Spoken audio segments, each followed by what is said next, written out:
Mwisho katika episode ya 4 tuliweza kumshuhudia bidada Zoe akiwa anarejea nyumbani, lakini kwa bahati mbaya akaweza kumshuhudia dada yake akiwa analetwa na Yachi, kitu ambacho kikamsababisha bakie katikati akiwa helewi ni nini afanye, aende au arudi. Na bidada baada ya kuganda kwa muda mrefu akaona kuwa hana chaguo lolote, moja kwa moja ni kurudi katika kisiwa, kwa sababu hawezi akamwacha dada yake ambaye anakuja huku katika maeneo haya. Mpaka kufikia hapa, mtu pekee anayechomoka kutokea katika kisiwa anakuwa ni mwamba Chari. Ila bidada alipoweza kufika tu katika maeneo ya fukwe, basi aliweza kugundulikana na mwamba Nicholas ambaye akawa anamuita bidada, bidada akawa anamkatalia kabisa. Mwisho wa siku Nicholas akaweza kumpiga bidada sindano katika eneo la shingo na bidada akakata moto. Bidada Gabi katika maeneo haya ya kisiwa wameshapokelewa kama ilivyo desturi. Watu wote wanaopokelewa hapa huwa wanapigishwa pati la maana bwana. Huku upande wa pili bidada Zoe anashtukia kwamba ameamkia katika maeneo ya mapango na ameletwa huku na mwamba Nicholas. Na mwamba Nicholas akazidi kumkumbusha bidada kwamba nilikuonya kwamba usitoroke, na kama ukitoroka basi hakisha uwezi kunulikana. Alafu mimi nimekugundua kirahisi tu, vipi kama ungekamatwa? Alafu wewe si ulikuwa unapanga kuweza kuondoka? Ni kitu gani ambacho kimeweza kurudisha ndani ya hii kisiwa? Bidada hakutaka kabisa siri ya dada yake kuingia ndani ya kisiwa hiki iweze kugundulika. Ikabidi kwanza kumzuga mwamba Nicholas na kumwambia kwamba nimeweza kurudi kwa sababu niligundua kwamba nakupenda na nakuhitaji. Akawa amemkisi jamaa. Kwa alikuwa anamzuga tu. Huku upande wa pili kina dada ndio kwanza wanaonyeshwa vyumba vyao vya kuweza kufikia, na wamefurahi kweli kweli kutimba ndani ya hichi kisiwa, na wanafuraha bana, hawajui hatari iliyopo ndani ya kisiwa hiki. Afrika anapitia cha mtemakuni kule ndani alikokuwa ameweza kufungiwa. Mwanamke huyu anazidi kujipatia msosi mbele ya macho yake, bidada akiwa na njaa kali. Huku nje kisanga kizito mwamba Chali kumbe bana kufanikiwa kuingia ndani ya ile boti ambayo ilikuwa inaelekea kule mjini. Moja kwa moja akaanza kupiga kelele akiwa anaomba msaada, lakini kuna kitu fulani ambacho kiliweza kutokea ambacho mwamba hakuweza kutarajia. Kuna miamba wawili walikuwa wamevalia sare za kijeshi. Huyu mmoja wapo anaitwa Joe, aliweza kumuokoa, na hawa jamaa inaonekana kwamba wana mission ya kuja kufanya upelelezi ndani ya kisiwa hiki. Mwamba Nicholas aliweza kumwona bidada Jiani akiwa jirani sana na bidada Zoe, akawa anamkataza na kumwambia kuwa sitaki kabisa huyo jirani na Zoe, sawa Akamuonya sana huyo na kumwambia kuwa kama ukiendelea kuwa jirani na Zoe basi nakwenda kuripoti kwa Asret kwamba uliweza kufanya mpango bidada aweze kutoroka katika hiki kisiwa.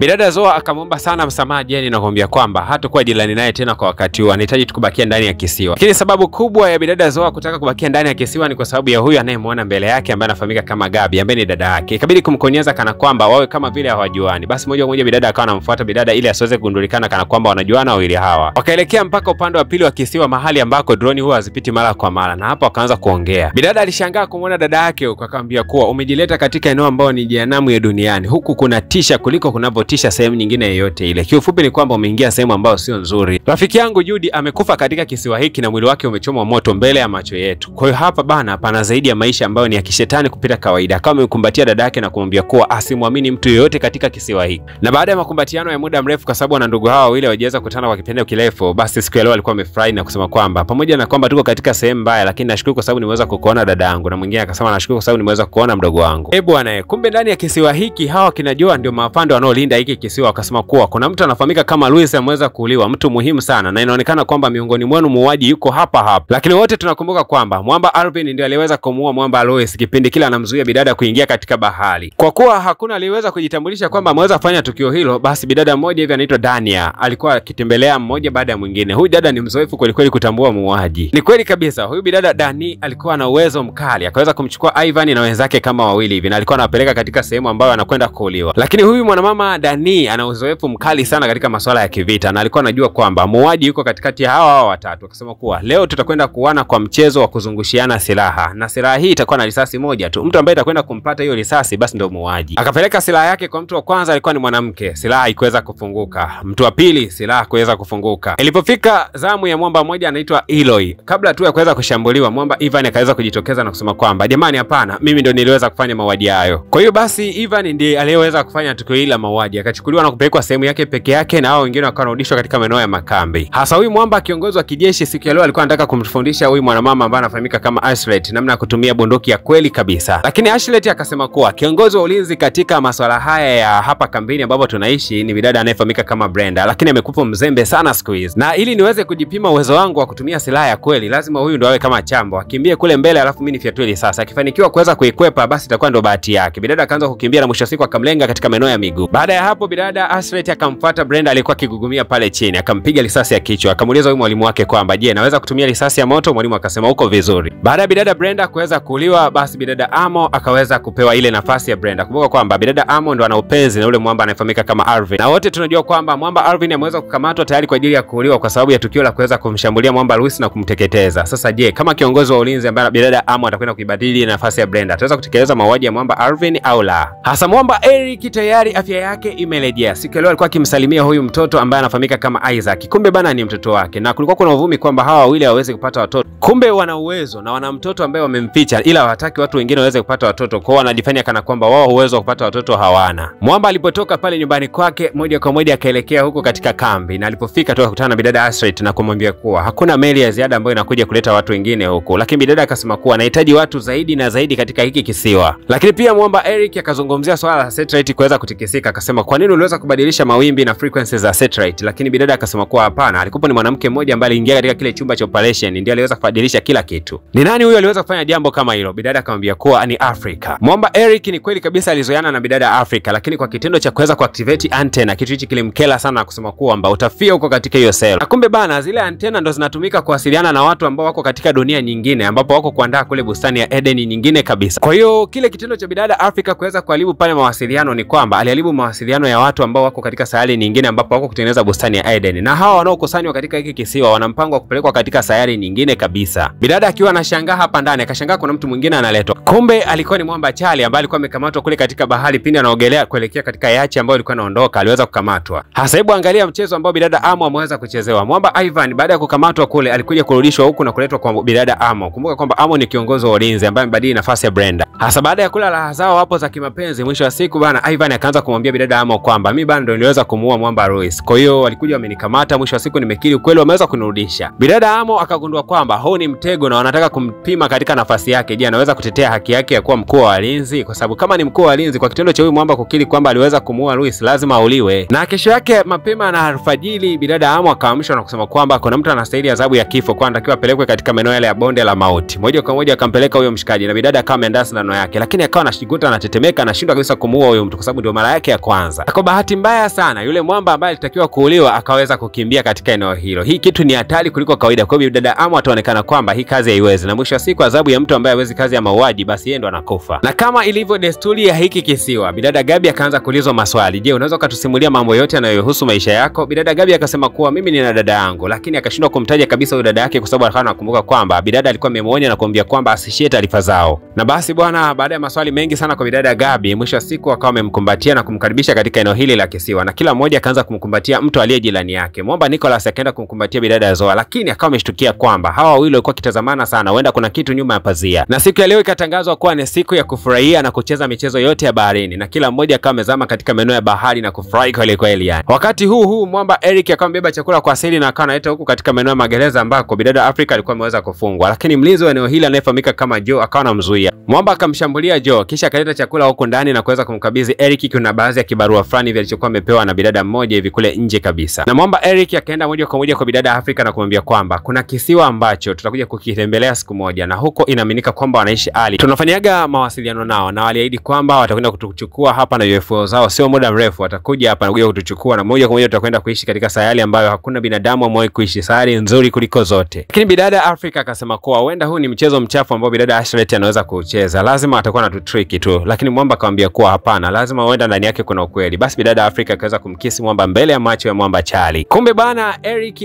anakamchepuko kake ambaye ni bidada Africa. Lakini mwamba Charlie anajua kabisa kwamba bidada Mika wakati wote anakaaga katika CCTV kamera, na huyu ndio yuko katika kitengo cha ulinzi wa CCTV. Akaenda kusimama mbele ya kamera na kusema kwamba nakupenda sana Mika. Na bidada Mika alipoweza kutazama anagundua hizo mwamba kumbe anampenda kweli. Hasa huko upande wa pili, kwa kitendo cha bidada Auma kushindwa kabisa kufanya mauaji ilikuwa ni kosa, lakini kosa lake ilikuwa ni kushushwa cheo kwa sababu alikuwa na cheo kikubwa, ikabidi kuweza kupunguziwa cheo na kuwa mshiriki wa kawaida katika eneo hili la kisiwa. Na wakiwa wameketi katika maeneo haya ya kisiwa, akajitokeza yule mwanamama Ashret na moja kwa moja akaenda kumchukua Gabi. Hii kitu ilimfanya bidada Zoa kuwa na hofu sana. Huyu mwanamama Ashret ni mtaalamu hasa wa saikolojia. Alimchukua bidada Gabi na kumleta katika maeneo ya kina kirefu sana cha maji. Akamwambia kuwa katika mitandao ya kijamii ulisema kwamba wewe ni muogeleaji mzuri. Akachukua necklace fulani na kaitupia katika maji, akamwambia kuwa kaifuate katika maji. Bidada Gabi anajua kabisa kwamba hiki ni kina kirefu na si kawaida kabisa kwa mtu kawaida kuweza kuzamia pale na kuweza kutoka. Lakini pia dada yake alikuwa na wasiwasi sana huko katika maeneo ya fukwe. Moja kwa moja bidada akajitosa katika maji na kuifuata ile cheni. Asante Mungu, bidada Gabi akafanikiwa kuipata na akarudi salama. Sasa yule mtoto wa mwamba Eric alikuwa akitembea katika maeneo fulani hivi ya mapango, na kwa bahati mbaya akaweza kuona kuwa kuna baadhi ya maeneo hivi damu ni kama zilikuwa zimeweza kuchuruzika. Kumbe kuna mwamba mmoja aliweza kujificha huku, ni yule mlinzi aliyekuwa ameshambuliwa vibaya na baba yake ambaye anafahamika kama Eric. Alikuja kujificha huko katika maeneo ya mapango. Na wakiwa katika maeneo ya ufukwe huko kiongozi wa ulinzi wa masuala ya kijeshi katika eneo hili la kisiwa anayefahamika kama Joe aliweza kumkuta mwamba Nicholas Nicholas na kama amemwomba mpambano katika siku ya leo nyakati za jioni, basi moja kwa moja kaandaa pambano hilo na kuweza kuzichapa siku ya leo. Bana, mpambano ulikuwa ni mkubwa sana. Inaonekana kwamba hawa watu wawili ni kama wanabifu ambao limejificha ndani yao. Na huu mpambano ukamtia sana hasira mwamba Nicholas na ambaye akafikiria kuweza kushirikiana na bidada Zoa ili waweze kutoroka katika eneo hili. Na mwisho wa siku bana, wakawa wameingia katika chumba cha bidada Aslet na kaanza kufanya uchunguzi. Lakini kwa bahati iliyo mbaya, miongoni mwa walinzi ambao walikuwepo katika maeneo hayo wakaweza kushtukia jambo hili na ugomvi mzito ukatokea katika kile chumba. Mwisho wa siku mwamba akawa amepigwa sindano ya shingo na hii ikawa imemoverdose na hakuna namna yoyote ile mwamba ni lazima atakuja kufa. Lakini Nicholas kitu cha kweli kabisa alichoamua kumwambia bidada Zoa, ikiwa neno lake la mwisho, alimwambia bidada Zoa kwamba anampenda sana. Ila bidada Zoa kwa kuwa alikuwa ampendi huyu jamaa, alipogundua kwamba mwamba alikuwa anamuigizia, kitu ambacho inaonekana kwamba si kweli. Jamaa alikuwa akimpenda kweli bidada, lakini mwisho wa siku bidada akawa amemwacha jamaa na anakufa pale na akaidi kuitunza siri mbele ya huyu jamaa aliweza kumuua mpenzi wake. Hasa nadhani nini ambacho kitakwenda kujili katika episode inayofuatia. Kisha tukwamba umegusa alama ya kusubscribe na alama ya kengele kila wakati tunapoweza kuona tamthilia hii, kisha unagusa alama ya kulike kadri unavyoweza.